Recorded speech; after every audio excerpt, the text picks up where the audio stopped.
Srila Prabhupada concludes his introduction to Bhagavad-gita as it is by citing Gita Mahatmya.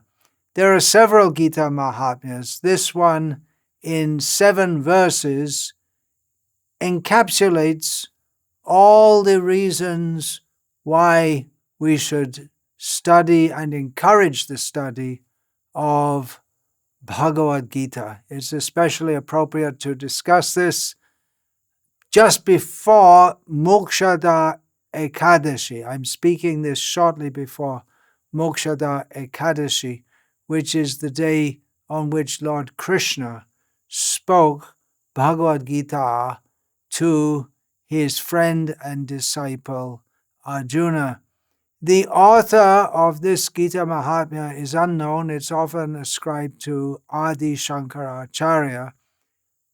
And although we Vaishnavas have distinct philosophical differences with Adi Shankara's philosophy, we agree with him on so many points, one of which is the importance of Bhagavad-gita.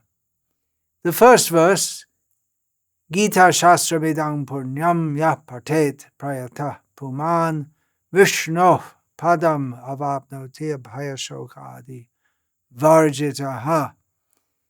The first verse establishes Gita as Shastra.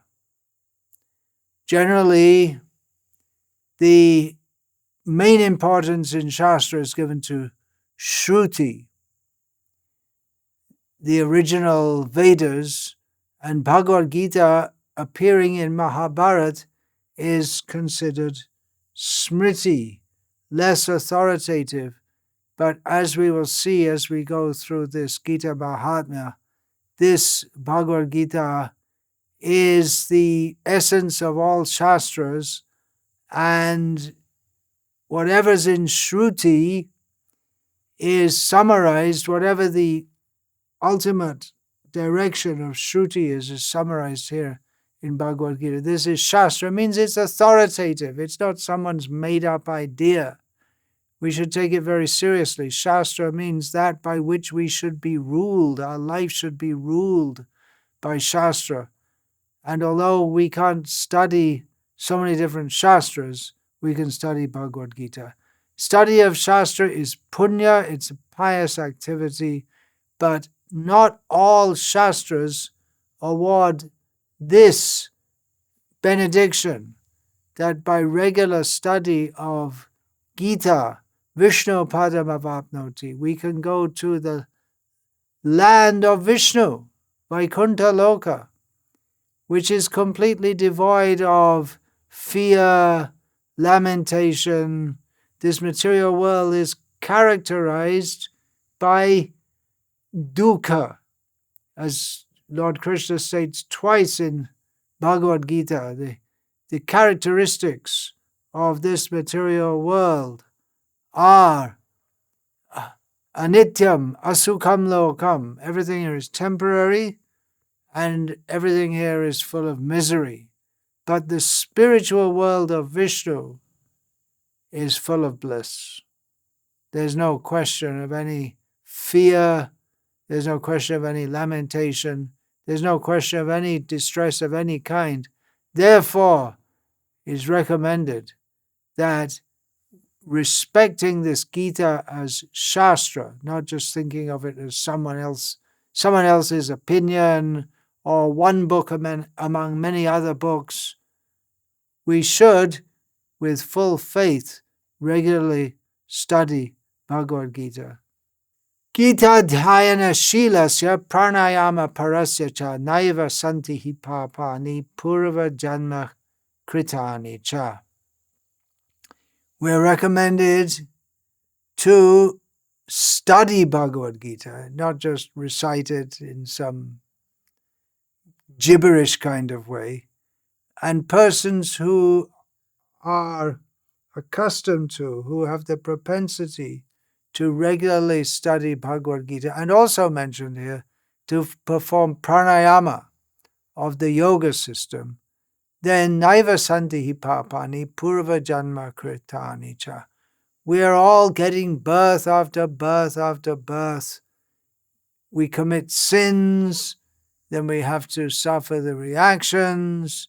But here it's stated that by this attachment, by this habit of regularly studying Gita and pranayama, then we won't be touched by the reactions of previous sinful activities. Of course, in this age, especially, the yoga system, including pranayama, is not so much recommended for spiritual advancement. In fact, we find in the 6th chapter of Bhagavad-gita, Lord Krishna explains this yoga system. He outlines it to Arjuna, and Arjuna finds, it's really too difficult. So what to speak of in this Kali Yuga, where our minds are always disturbed.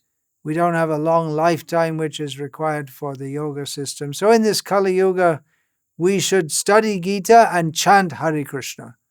That will include all the benefits of the yoga system, which we can't properly perform in this Kali Yuga. But in Kali Yuga, Hare Nama, Hare Nama, Hare Nama, Eva Kevalam, Kalo Nastreva, Nastreva, Nastreva, Gatir Anyata. In this Kali Yuga, we should chant the holy names of Hari. There's no other way. Yoga, austerities, visiting so many holy places, so many different processes are given in the Vedic system, and they are discussed in Bhagavad-gita, the paths of karma, jnana, and yoga, and ultimately we have to surrender to Krishna. The conclusion of Bhagavad-gita, the Charam Shlok, the ultimate teaching, Sarva Dhamman Parityaja, Mamekam Sharanang Raja, Ahang Tva Sarva Papebhyo, Mokshayashami Ma Shuchaha. By studying Gita, by coming to this conclusion of surrendering fully to Krishna, understanding that this is the culmination of all dharmas, therefore we don't have to follow any other dharma except taking full shelter at the lotus feet of Krishna.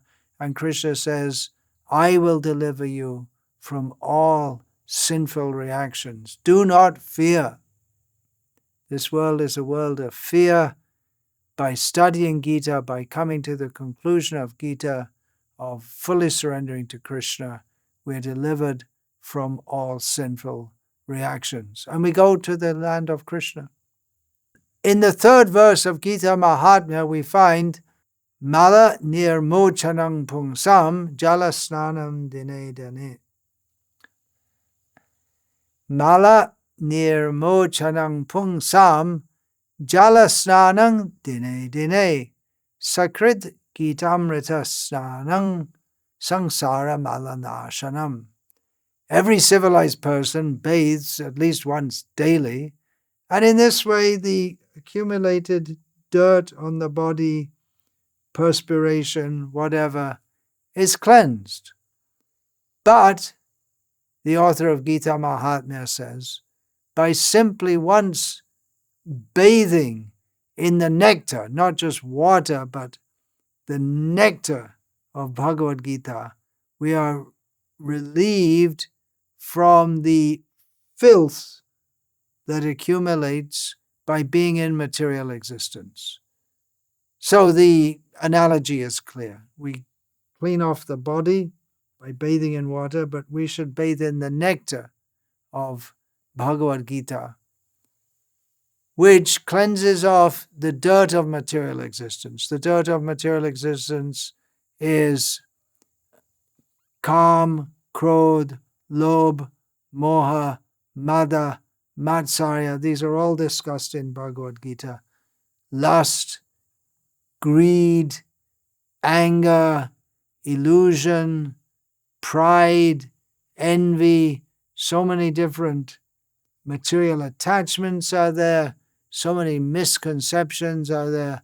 This is all samsara mala, the dirt of material existence that is cleansed if we even once fully immerse ourselves in the nectar of Bhagavad-gita.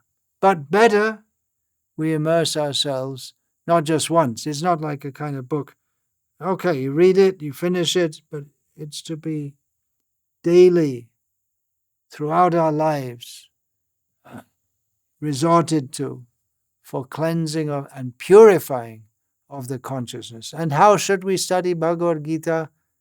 That is stated in the next verse of Gita Mahatmya. Gita Sugita Kartavya Kimanyai Shastra Vistaraihi Ya Swayam Padmanabhasya Mukha Padmad Vinisrita. It is our duty to recite Gita very carefully, very nicely, with all respect. We should approach Bhagavad-gita with great faith, with great reverence. If we do so, then there's no need to study so many different shastras. There are many shastras in the Vedic corpus. And some people like to study others also. Even the non-Vedic, they could also be called shastra in some respect. There's Bible, Quran. So many different books are there. But in the Gita, we get the essence of all spiritual life. Now, that doesn't mean that we shouldn't study Srimad Bhagavatam, Sri Chaitanya Charitamrita, but the real basis by which we can study all these high shastras is this Bhagavad-gita. If we can understand the teachings of Bhagavad-gita very carefully, absorb them in our hearts, then that will be the basis of our full spiritual understanding. Why so important this Bhagavad-gita? Yasvayam Padmanabhasya Mukha Padmad Vinisrita. Directly emanates, directly spoken by Lord Krishna himself. So it is the essence of all the Vedic literature. The Vedas, they emanate from Narayana, and Narayana himself directly speaks the essence of all Vedic knowledge, Bhagavad-gita, to Arjuna. In the 5th verse of Gita Mahatmya, we have Bharatamrita Sarvasvam Vishnu Vaktarad Vinisritam Gita Gangodakang Pitva Punarjanmana Vidyate. Mahabharat is also just like nectar,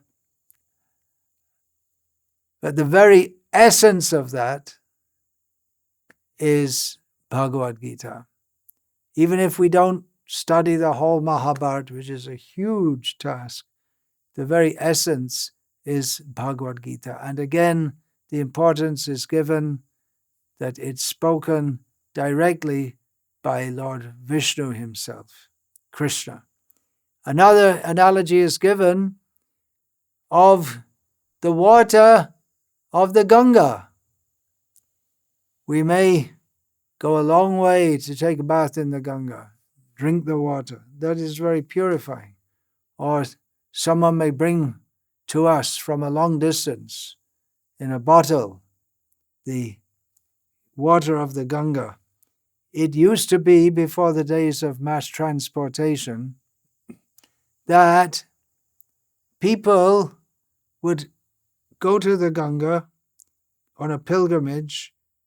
It may take many months, and come back to their village carrying a little container of Ganga water, and then people would take very respectfully one drop. And then people who come from a village where they may get a little drop of Ganga water, very rarely, and they're very surprised. They go to places like Varanasi and Navadvip and Haridwar, and they see the people take a whole bath in the Ganga, and they take that water and use that for cooking and everything. They even wash their cloth with Ganga. You couldn't imagine such sacred water. Bhagavad-gita is available to everyone, everywhere, in all places, all circumstances. It's not limited. You don't have to go to the Ganga to drink that water. You can access this Bhagavad-gita everywhere. The example is given that if we take this water or nectar of Bhagavad-gita, then we won't get born again. By bathing in the Ganga, we get freed from all our sins. We don't get born again. Of course, if we come out from the Ganga and again commit sins, we don't get freed from the results of sins. But if we take this nectar, purifying nectar of Bhagavad-gita, no more birth. Ganga comes from the feet of Vishnu. Gita comes from the mouth of Vishnu. It's all nectar. It's all purifying. Sarvo panashado gavo dogdha gopalanandaraha partho vatsa sudhir bhokta dugdam gitamritam mahat. The next verse, verse 6 of Gita Mahatmya, compares Bhagavad-gita to a cow, the most pious animal. And this cow of Bhagavad-gita is compared to all the Upanishads. The Upanishads give the spiritual knowledge. It's the Jnana Kanda of the Vedas, also called Vedanta. When we've been through all the Vedas, we should come to the knowledge section, the Upanishads. And all the Upanishads, they are gathered in Bhagavad-gita. So that's like a cow, and the cow is to give the milk. How are we to get the milk? There should be someone who looks after cows. There should be someone who knows how to extract the milk. So Dugdha, the person who is taking out the milk, is Gopalanandana. That means Krishna is milking the cow, taking out the nectar of all the Upanishads, which is gathered in Bhagavad-gita.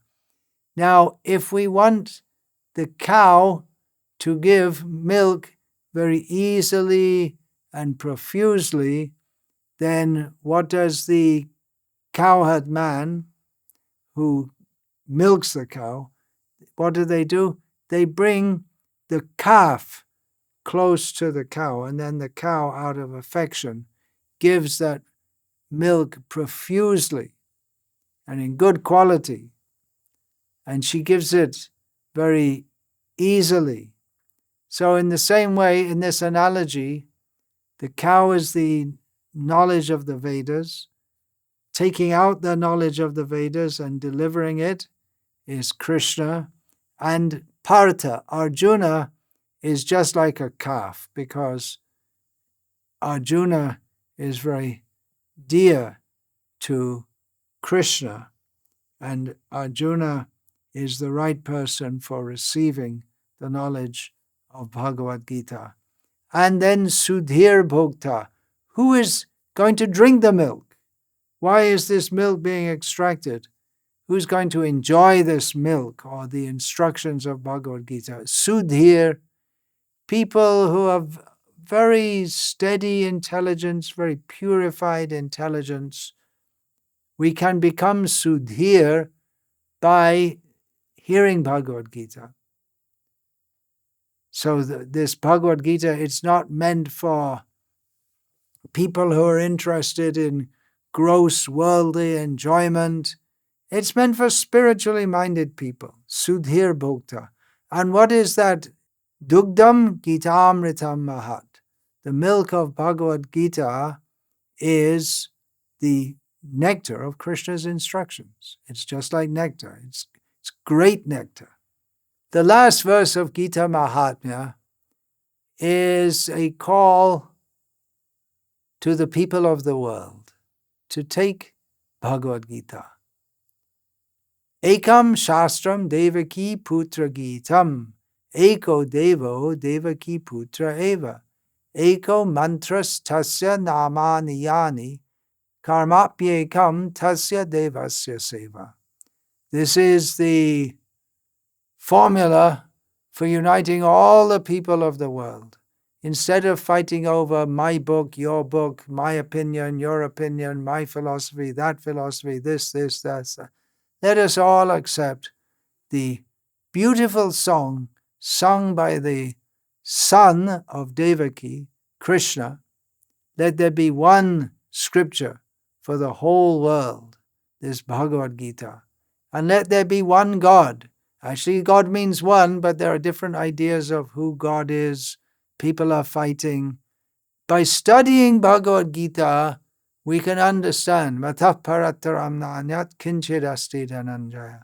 As Krishna says in Bhagavad-gita, there is no truth superior to me, neither equal nor greater, not even slightly. And Arjuna accepts that also. It's very clearly established in Bhagavad-gita, which is accepted by Sudhir, all great saintly persons throughout the ages. So let everyone worship Krishna. Stop all this religious fighting, this, that. Eko mantras tasya namani yani.